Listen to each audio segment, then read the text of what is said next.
ಮಧ್ಯಪ್ರಾಚ್ಯದಲ್ಲಿ ಪ್ರತಿಷ್ಠೆಗಾಗಿ ಯುದ್ಧ ನಡೀತಾ ಇದ್ರೆ ಭಾರತದಲ್ಲಿ ಬೆಲೆ ಏರಿಕೆಯ ಕಾಳಗ ಶುರುವಾಗಿದೆ. ಹೋಟೆಲ್ಗಳು ಬಂದ್ ಆಗ್ತಿವೆ, ಮದುವೆಗಳು ನಿಂತು ಹೋಗ್ತಿವೆ, ದೇವಸ್ಥಾನದಲ್ಲಿ ಕೊಡ್ತಾ ಇರೋ ಪ್ರಸಾದಕ್ಕೂ ಕಂಟಕ ಎದುರಾಗಿದೆ.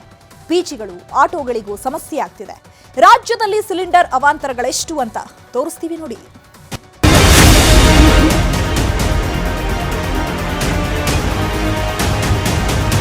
ಸಪ್ಲೈ ಇಲ್ಲ ಅಂದ್ರೆ ಅನಿವಾರ್ಯ ಬಂದ್ ಮಾಡಲೇಬೇಕಾಗುತ್ತೆ. ಹೆಚ್ಚು ತೊಂದರೆ ಇರೋದು ಕರ್ನಾಟಕದಲ್ಲಿ. ಹೀಗೆ ಪರಿಸ್ಥಿತಿ ಆದರೆ ಎಲ್ಲ ಹೋಟೆಲ್ಗಳು ಬಂದ್ ಆಗೋ ಚಾನ್ಸಸ್ ಉಂಟು. ಸಿಲಿಂಡರ್ ಬ್ಲಾಕ್ ಅಲ್ಲಿ ತಗೋತೀವಿ ಅಂದ್ರೆ ತುಂಬಾ ರೈಟ್ ಹೇಳ್ತಾ ಇದ್ದಾರೆ. ನಮಗೂ ನಡ್ಸೋದಕ್ಕೆ ಕಷ್ಟ ಆಗ್ತೈತೆ.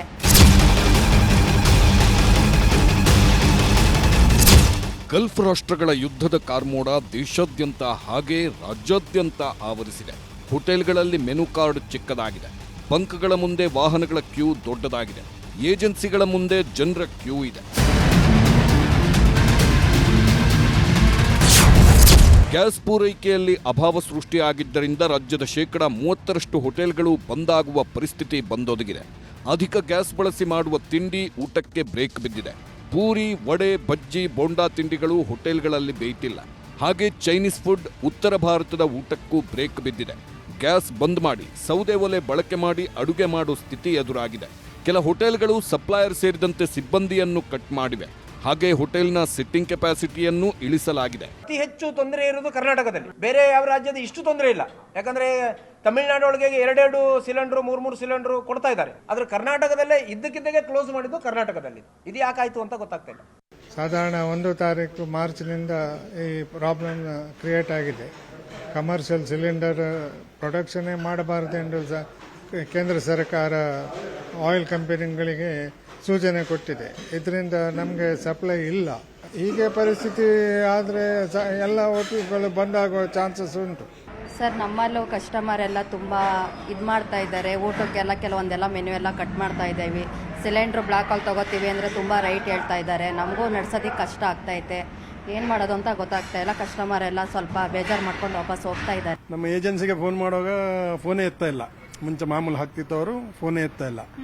ಬೇರೆ ಒಂದು 5 ಕೆಜಿದು 2 ಸಿಲಿಂಡರ್ ಸಿಕ್ತು. ಅದು 5 ಕೆಜಿಗೆ 750 ಕೊಟ್ಟು ತಗೊಂಡು ಬಂದೆ. ಇವತ್ತು ಸಾಯಂಕಾಲ ತನಕ ಮ್ಯಾನೇಜ್ ಆಗ್ತದೆ. ನಾಳೆಗೆ ನೋಡ್ಬೇಕು, ಏನಾದ್ರು ಏಜೆನ್ಸಿ ಕೊಟ್ಟರೆ ಓಪನ್ ಮಾಡಲಿ, ಇಲ್ಲಾಂದ್ರೆ ಅದು ಏಜೆಂಟ್ ಓಪನ್ ಮಾಡೋದು ಕಷ್ಟ ಆಗ್ತದೆ. ಸರ್, ಮೇನ್ ಪ್ರಾಬ್ಲಮ್ಮು ಎಲ್ರಿಗೂ ಗೊತ್ತಿರಂಗೆ ಸಿಲಿಂಡರ್ದೇ ಪ್ರಾಬ್ಲಮ್. ಯಾಕೆಂದ್ರೆ ಹೋಟೆಲ್ ಡಿಪಾರ್ಟ್ಮೆಂಟ್ ಅಲ್ಲಿ ಸಿಲಿಂಡರ್ ಇಲ್ಲದೆ ಹೋದ್ರೆ ಈಗ ಅಟ್ ಪ್ರೆಸೆಂಟ್ ಸಿಚುವೇಶನ್ ಅಲ್ಲಿ ಸಿಲಿಂಡರ್ ಇದ್ರೇನೆ ಅಡಿಗೆ ಅಥವಾ ಈ ಕಾಫಿ ಟೀಗೂ ನಮ್ಗೆ ಸಿಲಿಂಡರ್ ಬೇಕೇ ಬೇಕು. ಸೊ ಈ ತರ ಆಗೈತೆ. ನಮ್ಮ ಹತ್ರ ಏನ್ ಸ್ಟಾಕ್ ಇತ್ತು ಅದನ್ನ ನೆನ್ನೆವರೆಗೂ ಆಯ್ತು. ಇವತ್ತು ಬೆಳಿಗ್ಗೆಯಿಂದ ಸಿಲಿಂಡರ್ಗಳಿಲ್ಲ.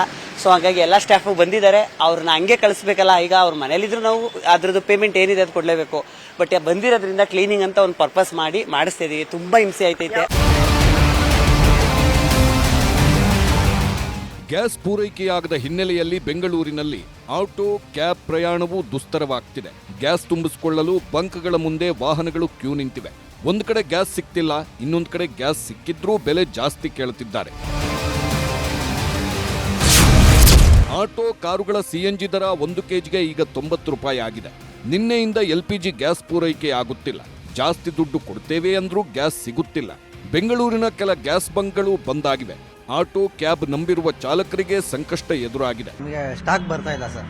ಅಲ್ಲಿ ಇರಾನ್ ಇಸ್ರೇಲ್ ಯುದ್ಧ ಆಗಿರೋದ್ರಿಂದ ನಮ್ಮ ಪ್ಲಾಂಟಿಗೆ ಗ್ಯಾಸ್ ಸಪ್ಲೈ ಆಗ್ತಾ ಇದೆ ಅಂತೆ. ಆದರೂ ಕಮ್ಮಿ ಪ್ರಮಾಣದಲ್ಲಿ ಬರ್ತಾ ಇದೆ. ಹಾಗಾಗಿ ಅವರು ನಮ್ಮವರೆಲ್ಲ ಕಡೆ ಎಲ್ಲ ಬಂಕ್ ಇದೆಯಲ್ಲ, ಸ್ವಲ್ಪ ಕೊಡ್ತಾ ಇದ್ದಾರೆ. ಹಾಗಾಗಿ ಈ ಥರ ಪ್ರಾಬ್ಲಮ್ ಆಗಿದೆ ಸರ್. ಅದರಲ್ಲಿ ರೇಟ್ ಜಾಸ್ತಿ ಬೇರೆ ಆಗಿದೆ. ಅಲ್ಲಿ ಏನು ಪ್ರೈಸ್ ಇರುತ್ತೋ ಅದ್ರ ಮೇಲೆ ಇದು ಮಾಡ್ತಾ ಇದ್ದಾರೆ. ಅದರಿಂದ ಆಟೋದವರಿಗೆ ಸಮಸ್ಯೆ ಆಗಿದೆ. ಆಗುತ್ತೆ ಸರ್, 1 or 2 days ಬಗೆಹರಿಯುತ್ತೆ. ಬಟ್ ಅವರು ಕೋಆಪರೇಟ್ ಮಾಡಬೇಕು. ಬಂಕ್ನವ್ರಿಗೂ ಅವರು ಕೋಆಪರೇಟ್ ಮಾಡಬೇಕು. ಅವ್ರು ಕೋಆಪರೇಟ್ ಮಾಡೋ ಪೇಷನ್ಸ್ ಇಲ್ಲ ಅವ್ರಿಗೆ.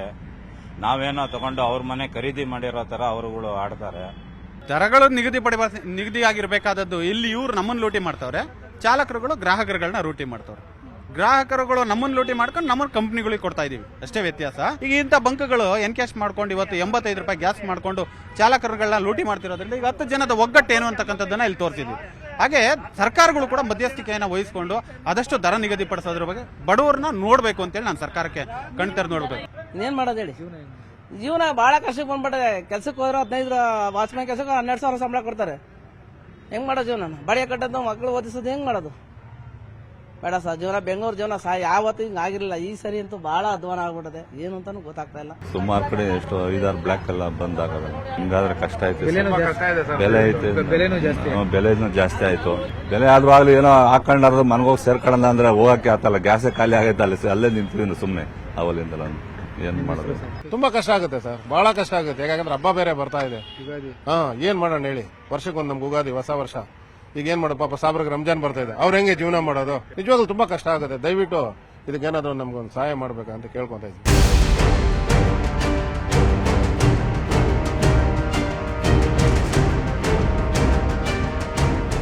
ಗ್ಯಾಸ್ ಸಮಸ್ಯೆ ಇದೀಗ ದೇವರಿಗೂ ತಟ್ಟಿದೆ. ರಾಜ್ಯದ ಪ್ರಮುಖ ದೇವಸ್ಥಾನಗಳ ದಾಸೋಹ ಭವನಕ್ಕೆ ಗ್ಯಾಸ್ ಪೂರೈಕೆ ಆಗದಿರುವುದು ಆತಂಕ ತಂದೊಡ್ಡಿದೆ. ಬಹುತೇಕ ದೇವಸ್ಥಾನಗಳಲ್ಲಿ ಸದ್ಯಕ್ಕೆ ದಾಸೋಹ ನಿಲ್ಲೋದಿಲ್ಲ. ಕೆಲ ಹೋಟೆಲ್ಗಳು ಸೌದೆ ಒಲೆ, ಸ್ಟೀಮ್ನಂತ ಪರ್ಯಾಯ ವ್ಯವಸ್ಥೆ ಮಾಡಿಕೊಂಡಿವೆ. ಬೆಂಗಳೂರಿನ ಬನಶಂಕರಿ ದೇಗುಲದಲ್ಲಿ ಪ್ರಸಾದಕ್ಕೆ ಸದ್ಯಕ್ಕೆ ಸಮಸ್ಯೆ ಇಲ್ಲ. ಗ್ಯಾಸ್ ಬರದಿದ್ದರೂ ಪರ್ಯಾಯ ವ್ಯವಸ್ಥೆಗೆ ಆಡಳಿತ ಮಂಡಳಿ ಮುಂದಾಗಿದೆ. ಬೆಂಗಳೂರಿನ ಇಸ್ಕಾನ್ ದೇವಾಲಯದಲ್ಲಿ ಸಮಸ್ಯೆ ಆಗಿಲ್ಲ, ಪ್ರಸಾದ ವಿತರಣೆ ಆಗುತ್ತಲೇ ಇದೆ. ಚಾಮರಾಜನಗರ ಜಿಲ್ಲೆ ಮಲೆಮಹದೇಶ್ವರ ಬೆಟ್ಟದಲ್ಲಿ 10 ದಿನಗಳಿಗೆ ಆಗುವಷ್ಟು ಗ್ಯಾಸ್ ಇದೆ. ಕುಕ್ಕೆ ದೇವಸ್ಥಾನದ ಅನ್ನದಾನಕ್ಕೆ 3 ದಿನ ಸಮಸ್ಯೆ ಆಗಲ್ಲ. ಮೈಸೂರು ಚಾಮುಂಡಿ ಬೆಟ್ಟದಲ್ಲಿ ಅನ್ನಪ್ರಸಾದಕ್ಕೆ 2 ವಾರ ಸಮಸ್ಯೆ ಇಲ್ಲವೇ ಇಲ್ಲ. ತುಮಕೂರಿನ ಸಿದ್ಧಗಂಗಾ ಮಠದಲ್ಲೂ ಸದ್ಯಕ್ಕಿಲ್ಲ ಸಮಸ್ಯೆ. ಪ್ರಸಾದ ದಾಸೋಹ ಇದ್ದೇ ಇರುತ್ತೆ. ನಮಗೆ ಈಗ 4 ಸಿಲಿಂಡರ್ ಇದೆ. 4 ಸಿಲಿಂಡರ್ ಮುಗಿಯೋವರೆಗೂ ನಾವು ವ್ಯವಸ್ಥೆ ಮಾಡ್ತೀವಿ, ಪ್ರಸಾದಕ್ಕೆ ಯಾವುದೇ ತೊಂದರೆ ಇಲ್ದಂಗೆ. ಅದು ಮುಗಿದ ಮೇಲೆ ಬದಲಿ ವ್ಯವಸ್ಥೆ ಆಡಳಿತ ಮಂಡಳಿ ಜೊತೆ ಮಾತಾಡಿ ನಾವು ಯಾವ ಥರ ಮುಂದಿನ ಕ್ರಮ ಕೈಗೊಳ್ಬೇಕು ಅನ್ನೋ ಮಾತಾಡಿ ಪ್ರಸಾದ ಅಂತೂ ನಿಲ್ಲಿಸಲ್ಲ. ಇದನ್ನೇ ಎಷ್ಟೋ ಜನ ಭಕ್ತಾದಿಗಳು ನಂಬ್ಕೊಂಡು ಪ್ರಸಾದಕ್ಕೆ ಅಂತ ಬರ್ತಾರೆ.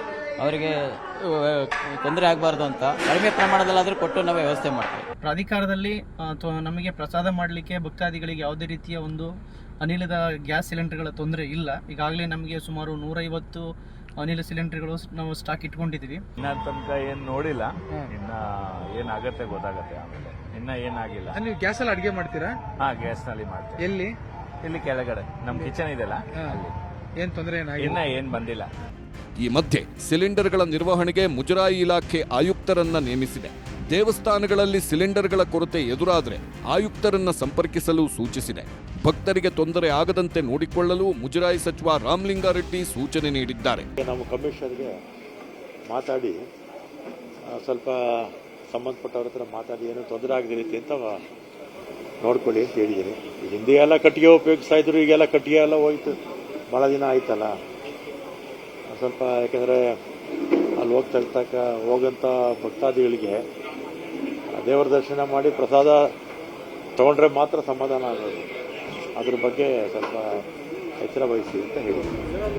ಇನ್ನು ಮದುವೆ ಸಂಭ್ರಮಕ್ಕೂ ಗ್ಯಾಸ್ ಸಮಸ್ಯೆ ತಟ್ಟಿದೆ. ಮದುವೆಗಳಿಗೆ ಬೇಕಾದ ರೇಷನ್ ಇದ್ರೂ ಸಿಲಿಂಡರ್ ಸಿಗ್ತಿಲ್ಲ. ವಾಣಿಜ್ಯ ಬಳಕೆ ಸಿಲಿಂಡರ್ಗೆ 4,000 ಹಣ ಕೊಟ್ಟರೂ ಸಿಗ್ತಿಲ್ಲ. ಬ್ರದರ್ ಮದುವೆ ಇಟ್ಕೊಂಡಿದ್ದೀವಿ. ಆಲ್ಮೋಸ್ಟ್ ಎಲ್ಲ ಲಕ್ಷಾಂತರ ರೂಪಾಯಿ ಖರ್ಚು ಮಾಡಿ ರೇಷನ್ನು ಎಲ್ಲ ಚೌಟ್ರಿ ಬುಕ್ ಮಾಡಿ ಎಲ್ಲ ರೆಡಿ ಮಾಡಿ ಇಟ್ಕೊಂಡಿದ್ದೀವಿ. ಈ ಒಂದು 15 ದಿನದ 20 ದಿನದ ಮುಂಚೆನೇ ನಾವು ಸಿಲಿಂಡರ್ ಕಮರ್ಷಿಯಲ್ಲು ಒಂದು 8 ಸಿಲಿಂಡರ್ ಬುಕ್ ಮಾಡಿದ್ವಿ. ಅವರು ಡೆಲಿವರಿ ಮಾಡ್ತೀವಿ ಅಂತ ಹೇಳಿದರು. ಆದರೆ ಇವತ್ತಿನ ದಿನ ನೋಡ್ರಿ, ಇವಾಗ ಈ ಒಂದು ವಾರದ ಕೆಳಗೆ 1900 2000 ಸಿಕ್ಕ ಕಮರ್ಷಿಯಲ್ ಸಿಲಿಂಡರ್ ಸಿಗ್ತಾಯಿತ್ತು. ಇವತ್ತಿನ ದಿನ 4,500 ಕೊಡ್ತೀವಿ ಅಂದ್ರೆ ಒಂದು ಸಿಲಿಂಡರ್ ಸಿಗ್ತಾಯಿಲ್ಲ. ಈ ಮಧ್ಯೆ ಹಾಸ್ಟೆಲ್ ವಿದ್ಯಾರ್ಥಿಗಳಿಗೂ ಸಂಕಷ್ಟ ಎದುರಾಗಿದೆ. ಸಿಲಿಂಡರ್ ಕೊರತೆಯಿಂದಾಗಿ ವಾರ್ಡನ್ಗಳು, ವಿದ್ಯಾರ್ಥಿಗಳು ಪರದಾಡುವಂತಾಗಿದೆ. ಬ್ಲಾಕಲ್ಲೆಲ್ಲ ಮಾರೋದು 5,000 6,000 ಒಂದೊಂದು ಸಿಲಿಂಡ್ರು ಈ ಥರ ಆಗಿದೆ. ಈಗ ಟೈಮಿಗೆ ಸರಿಗೆ ನಾವು ವಿದ್ಯೆನೂ ಕೊಡೋಕ್ಕಾಗ್ತಿಲ್ಲ, ಮಕ್ಕಳಿಗೆ ಊಟನೂ ಕೊಡೋಕ್ಕಾಗ್ತಿಲ್ಲ. ಬೆಂಗಳೂರಿನಲ್ಲಿ ಪಿಜಿಗಳಿಗೂ ಗೈಡ್ಲೈನ್ಸ್ ಹೊರಡಿಸಲಾಗಿದೆ.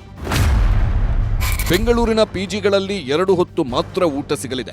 ಸೋಮವಾರದಿಂದ ಶುಕ್ರವಾರದವರೆಗೆ 2 ಹೊತ್ತು ಊಟ, ಶನಿವಾರ ಮತ್ತು ಭಾನುವಾರ 3 ಹೊತ್ತು ಊಟ ಸಿಗಲಿದೆ. ದೋಸೆ, ಪೂರಿ, ಚಪಾತಿ ಇತರೆ ಪದಾರ್ಥಗಳಿಗೆ ಬ್ರೇಕ್ ಹಾಕಲಾಗಿದೆ. 20 ಲೀಟರ್ ಎಲೆಕ್ಟ್ರಿಕ್ ರೈಸ್ ಕುಕ್ಕರ್ ಬಳಸಲು ಸಲಹೆ ನೀಡಲಾಗಿದೆ.